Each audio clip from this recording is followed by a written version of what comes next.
Rolling. Wait, there's somebody passing by.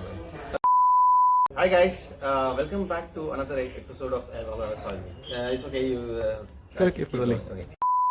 Rolling. Okay, so now we are rolling again. This is the third take. Every take was perfect, but the cameraman and director behind the camera there, that is Tejas, is changing the script on the fly and hence we are doing it again. Okay, now to start. Take 4. Hi guys, welcome back to another episode of Fix Your Bike at Home by Southern Explorers XC. I'm your host Narasimha and my co-host is there, Tejas, behind the camera. And today we are working on Tejas's bike right behind here. We are upgrading the brakes from 2-pot Tektro brakes to 4-pot Tektro brakes. As you all know, Tejas is an avid downhiller and he needs more powerful brakes, and so that's what we're going to work on.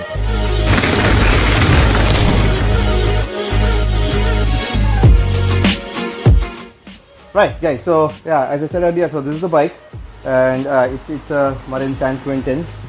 The existing brake, as you can see, this is the rear brake and this is the front brake. For European and Indian standard, this is correctly configured to have the rear brake lever on the left hand side and the front brake lever on the right hand side. These brakes actually that Tejas bought off of Facebook, they actually came with the front brake on the left and the rear brake on the right. So they were the US standard, and he's already swapped them at home, and so it's good to go. So we can actually mount this directly. But one improvement we want to do is, as you can see, the rear brake hose, which is routed to the left lever here, it's undergoing a very strong twist here to be routed into the left hand side of the frame and going into this grommet here and routed internally. So we want to avoid this strong twist here, and even aesthetically it will look better if it is routed to the right. So when we mount the rear brake on this bike, from this side, we're actually going to route it through the other side. There's a grommet here for internal routing of any cables, and we will also have to make a hole through this grommet on the right hand side, and it will exit from the same port down here. So all cables will exit from down here, but for the actual routing in the front from the cockpit, it will get routed from the right hand side. Yeah. Okay, so we're going to start with the front brake first, right? So for that, we basically just want to take off the old brakes, and basically that means the lever here and the calipers as well. So we're going to start with the lever. To access the lever, we need to remove the grip on the right hand side here. These are clamp-on grips. I'm just going to just slide it off. Okay, get the brake off. Okay, you have to loosen the what do you call this? we have to loosen the stem bolt on the steerer tube so that we can twist around the handlebar and get the lever closer to the right stanchion so that we can actually pull this off. Okay, bolts. So now when we do this, you can see this thing can come off easily. Magic. Okay, so the last thing that's remaining to get off is the caliper. It's fitting fine for this purpose. So, last couple of threads on this one. Okay, so here we have the new brake. So we're just going to mount it along with the adapter. First we're going to mount the caliper, then we're going to route the cable and mount the lever. There are 2 bolts here. One is slightly longer, so the slightly longer one goes above because it has a deeper hole here. So you're just going to mount it like this along with the adapter. Washer? Any washer on the other side? No, there was no washer. No washer. So yeah, this part will clip out. Screw in by fingers first so that you're getting the right thread, and later we can tighten it. So see if we can roughly center the caliper on the rotor for now. So we may have to do this adjustment again later, but right now we're just roughly doing it. Okay, so we just now attach the caliper. We're going to attach the the brake lever. Okay, so yeah, we're just going to test this brake to see if it's working fine. Actually, if you see, there is good bite in the brake already. It is not mushy, and what they just tells me is that when he actually swapped out the hoses, this brake did not really lose any oil. So it is confirmed by pretty strong compression right here. You know, like it's stiff. It is not mushy. So, and you can also see that the brake is catching really hard. So there's actually no need to bleed this brake right now. It's good to go. Okay, so the rear brake is going to be a little bit more complicated than the front, because the front was fully external. We could just, swap it out. For the rear, obviously we have to, remove the lever and stuff. But then we need to actually disconnect the brake at the lever, because we have to pull the cable out from the internal routing. Then we disconnect the caliper here, as usual as we did from the front. And when installing the new brake, again we install the caliper here first, and then we have to route the hose, the empty hose, through the frame, back here, connected to the front lever, and then actually fully fill the brake oil, the hydraulic brake oil in.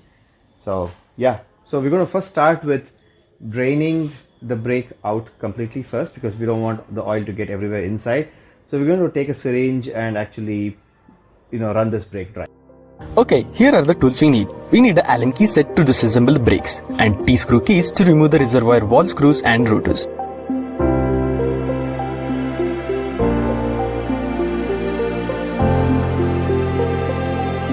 We also need a full brake bleed set for your brand of brakes. Ashima makes these kits for Tektro and TRP. No, we can't use Shimano kits with Tektro.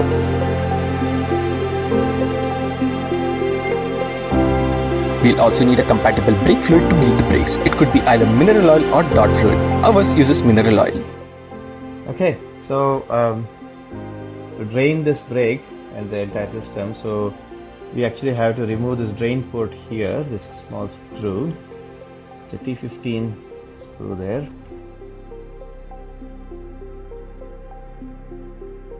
Okay, it should not leak out from here, should not spurt out, because it's airtight. The system is airtight. And now we're going to attach this here and actually squeeze it out gently with the syringe in. So we had a bit of a jump scare. We were wondering why this stuff doesn't fit, but actually there's an adapter for it with a bigger nozzle, and that fits. So we are back in business. Oh, it is coming up. Fuck, it's coming. Saying this oil is not flowing out freely by itself due to the magic of air pressure. But now we are loosening the reservoir cap. Okay. Thing is dried out. Oh, what fuck! Spilled out on me. I pulled the syringe. Okay, so we got a little bit of black fluid, for the sake of archival purposes, but we can't really reuse this stuff. So now that we are done with draining this thing, this is the old brake, we want to take the whole thing off. So as we discussed earlier, the hose goes through the frame, so we're going to disconnect at this place, and we're just going to pull the cable out with the thread here. Okay. Alright. The old olive, this is the Barb, and this is the nut that tightens on. So slight change of plans. So we first thought we will disconnect from that end, but if you have to pull the cable out, we'll have to actually cut the part with the with the Barb, with the olive and stuff like that, and we'll have to re-terminate that hose later. So it's easier to pull it out from this side so that we don't have to cut the hose. So I'm going to disconnect it here at the caliper. Getting this out, disconnect it here. Now we have to detach the anchor bolt here. Okay. Anything to get this grommet out? Okay. Yeah, so just tying a thread to this end here so that we can pull the thread through the internal cable routing and get it out at the other end to use it to route the new cable in. through the internal routing. Start. That's great. Okay, we're already at the end of the thing. Okay, then it's good. Ah! Yes. Wow, we got the thread in. That's great. Got the rear caliper off.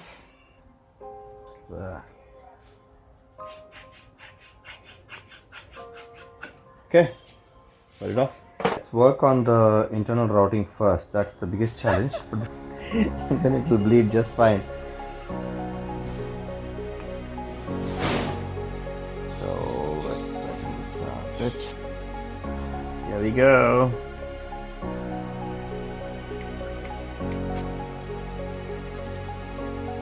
So the barb won't go much deeper than this anyway.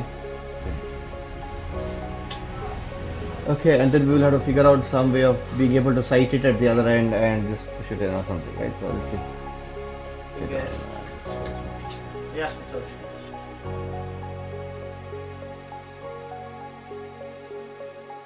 We have the lock nut, the barb, and the olive here. So we're gonna first put all of these things. We're gonna put the olive and the lock nut on, and then we're gonna hold it down with the lead blocks, and we're gonna drive the barb in. Okay. So first goes the new lock nut like this, right? And then goes the olive. This olive is directional. We just figure out, hopefully correctly, which direction it should be mounted. So it goes in like this. Right. Okay. So now we are going to just let it slide down there, and we're gonna hold this hose together with these bleed blocks to the opening, and obviously we can't hold it by hand, so I'm gonna use this clamp on. So now we are all set to drive the the barb in. I hope it works out fine. It goes in here. Okay, it's not going in that easily. I might have to get a bigger hammer. Yeah, see, there's still a slight gap. So actually it gets driven in when we tighten the whole thing down, with the lock nut. But let me just get this. Yeah, so we have to push the barb. Push the olive onto the. We have to push the olive onto the end of the cable, make it go in, and hopefully now it will go in smoothly. So now we have to thread this in first by hand.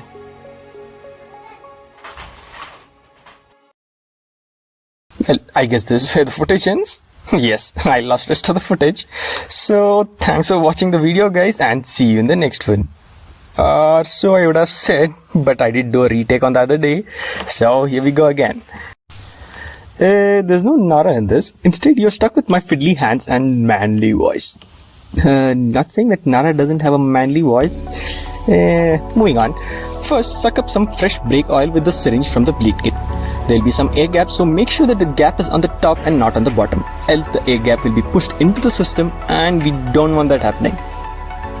Next, unscrew the caliper valve and screw in the syringe by hand and gently tighten it. Yes, it will leak a bit, but that's fine, as long as you're not doing like I did without using a bleed block. Before we move any further, let me adjust the exposure. Ah yes, much better. Now unscrew the brake lever? I don't know, let me know in the comments. I'm gonna pronounce it as lever for now. Unscrew the lever reservoir valve and gently screw in the empty syringe. Make sure you use the valve's rubber seal with the syringe screw, else it will leak all over the place once the oil comes up to the lever. Push the oil from the syringe at the caliper end and make sure that the air gap doesn't get pushed in by holding the syringe up. You'll see that the oil rises up in the brake lever syringe. That's when you stop, unscrew the syringe first on the caliper side and then securely close it. Yep, that has definitely contaminated my pads. Give the brake levers a few pumps and it will take a few pumps to feel the bite. Once you get the bite, make sure you screw back the top reservoir valves with the seals. Yes, don't forget the seal, else you'll be leaking brake oil on your next ride. Now we are going to see on how to troubleshoot your brakes. If your brakes feel squishy, then there is still some air trapped in the system. To remove that, tie the brake levers with the zip tie or something to hold it clamped. Just lightly and not too tight. Here we are trying to keep the system in a closed and pressurized state so the trapped air bubbles move out to the top more easily. Using a chair or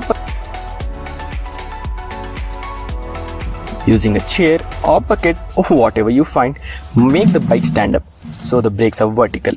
My front end is slack, so it needs some standing up. Keep it overnight and the air gap should have bubbled out to the top. Just unscrew the lever valve and top it up with new brake oil. Now, even after that, if the brakes are still feeling squishy, it could mean one of the two things. Either your brake hose is making extreme angles on the frame and is about to get damaged, so make sure you check and eliminate that. Or that your brake hose is already damaged. Probably the Kevlar shield has cut somewhere and the brake pressure is causing bulging at that point. So your only fix is going to be changing the hose. Now we are going to change the rotors as the brake set came with a pair of new ones. We are going to use T25 key to unscrew the rotor bolts. Before tightening the new screws on the rotor, we are going to do it in the following order. We are going to tighten the opposing screws so as to eliminate any bends in the disc that may occur due to improperly tightened screws.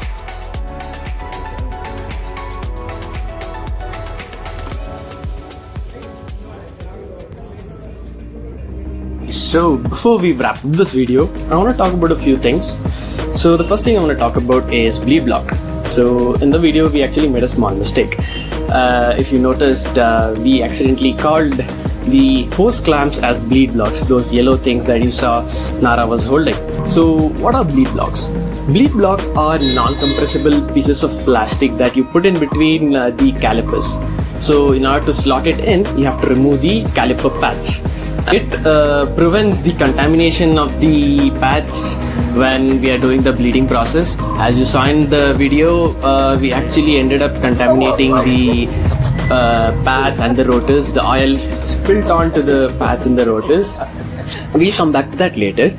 The main use of that bleed block is it retracts the pistons completely into the calipers. This will allow us to use the correct amount of fluid inside the system, and it also gives us the correct pad rotor spacing. Otherwise the pistons would be a bit forward and you would not get the correct pad rotor distance and there'd be too much fluid in the system. So to prevent that, we use bleed blocks. You can make a DIY version of that using a bunch of paper or wood or whatever, but make sure that the material is non-compressible. Second thing is contamination. Like I said, we ended up contaminating the pads and the rotors. So if the rotor is contaminated, it is a pretty easy fix. You take isopropyl alcohol, spray it on that, and using a clean tissue paper, you can clean the rotors up. But if the pad's contaminated, you just have to throw it. There's no way of saving it. You may have seen online that you can use the blue flame to burn the pads. Well, while that actually evaporates 80 to 90% of the oil inside the pads, it's not going to completely evaporate all the oil inside. Some of it is still going to retain inside the pads, and the worst thing is it's going to make the pad resin bond weaker. So if that becomes weak, resin will rip out from the pad.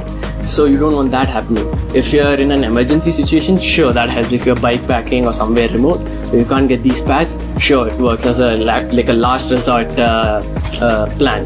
But otherwise, do not mess with this. Just get a new pad.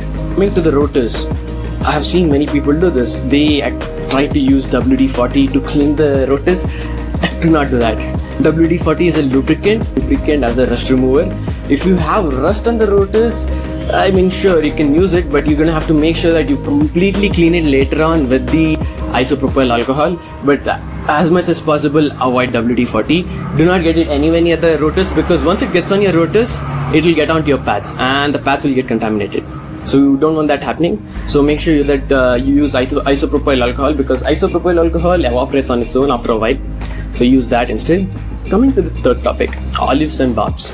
So you see, in olives and barbs, there are like two standards. There is 5mm OD and 5.5mm OD. The 5mm OD is the most commonly found. 5.5 is a very rare standard. My brakes, which is a Tektro Orion 4P, uses this. It is very hard to source these components because it is not available in India. If you break the hose, you can't find a 5.5 OD hose at all in India. You have to get it imported. While Barbs are kind of available in India because Ashima makes these, you have to make sure that you get that specific one. You can't use a 5mm Barb in a 5.5mm OD hose because it's not going to seal properly and you're going to have the oil spilling out. Some Barbs, some versions of it have an O-ring over it, so make sure you get the right one. To the fourth thing, which is new rotors and pads. When you install a new rotor or a pad, you may see that there's no braking power or there is insufficient amount of it, and if you're thinking it's a defect, it is not. It is working as intended. That's because the new rotor especially will take some bedding in time. What does bedding in mean? Bedding in means essentially the resin material depositing uniformly on the rotor surface. As you can see, the outer surface, which is like shining a bit, that is the surface where the resin needs to get deposited on.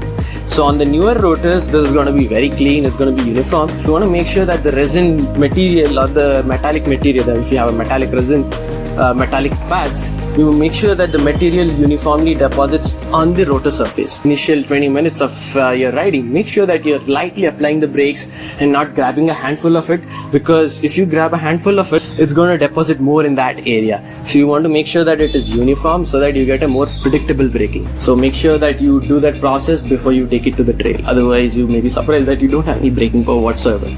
Make sure that you're not touching the rotors because your hand has moisture.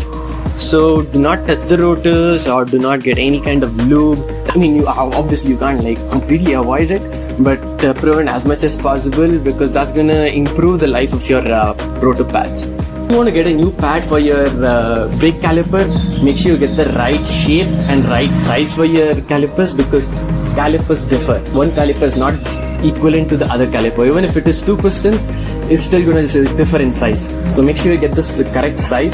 This one is a 4 piston, so it is a bit wider and it's kind of curved. So you have to go search for that kind of pads. Otherwise, what ends up happening is it starts rattling inside the caliper, and that can either break the caliper bolts, which are these gold bolts here, or it may loosen it and actually lost one of my caliper bolts because of that. So make sure you get the right size for yours. First one is brake fluids. Oh man, I've seen so many people mess up this thing. There are two types of fluids. There's dot fluid and there's a mineral fluid. And you should never mess up with this fluid types. As if you put dot fluid inside a mineral or the vice versa, you're gonna destroy your brakes because the seals inside the brakes, the seals on the lever and on caliper, they are designed for that exact oil type. So if you use a different oil, you're gonna essentially destroy your brakes and you're gonna have to buy a new one. And usually it is gonna be written on your lever. The brake levers will usually have mineral oil or the dot fluid on it. If it is not written, you can always go to your manufacturer's website and check it out there, what they're using. And the another thing I want to talk about in this fluids is baby oil. As we have seen in Seth's video in Bumpy, it works. It is very hard to bleed this brake because it is very thick. The bubbles take a longer time to bubble up to the top, so it's gonna make bleeding process harder. So instead of trying to save a few bucks, you can get the right fluid for your brakes. They're less thicker compared to your baby oil, and they also aid in better heat absorption. For mineral oil, you can get Tektro, Shimano, juice loops, and it doesn't matter even if you mix them up. So you don't need to worry about in mineral oil, but just get the right brake fluid. The sixth one I want to talk about is brake adapters. This is really confusing even for me. So what are adapters? So adapters are these metallic pieces between your caliper and your post mount. And these adapters allow you to use a bigger rotor size than what your post mount supports. So post mount is your native size or the minimum size that your frame or your fork supports. So what is this minimum native size? Well, it essentially tells how small your rotor can get. You cannot use a smaller rotor than that. That's your the minimum size that you can use. And usually it is going to be 160 millimeters. That's the standard. But some forks do come with 180 millimeters. Look up your manufacturer website to figure out what is your native size, what is your minimum size. It's usually listed in your fork manufacturer's website or the frame manufacturer's website as to what is the minimum. And based on that, you're gonna have to get an adapter if you're upgrading your rotors.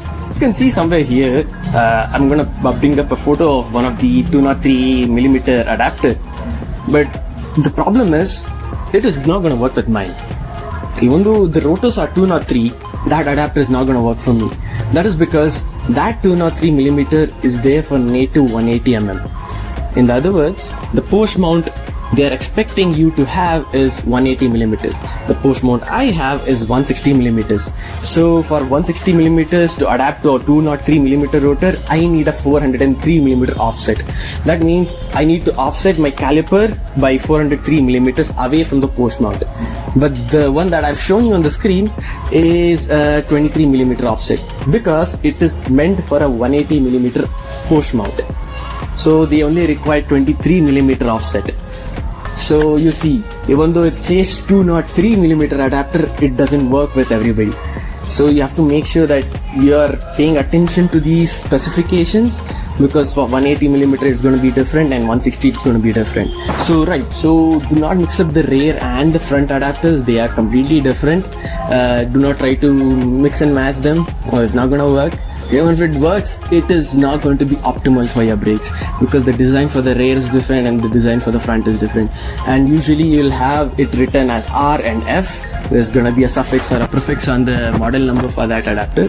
So pay attention to that and do not buy the wrong adapter. That's about it, guys. Hope you guys enjoyed the video. Hope you guys learned something from this video. Probably learned how not to do things, or probably learned how to do things. Anyways, we'll see you on the next one. Until then, stay safe. Happy riding.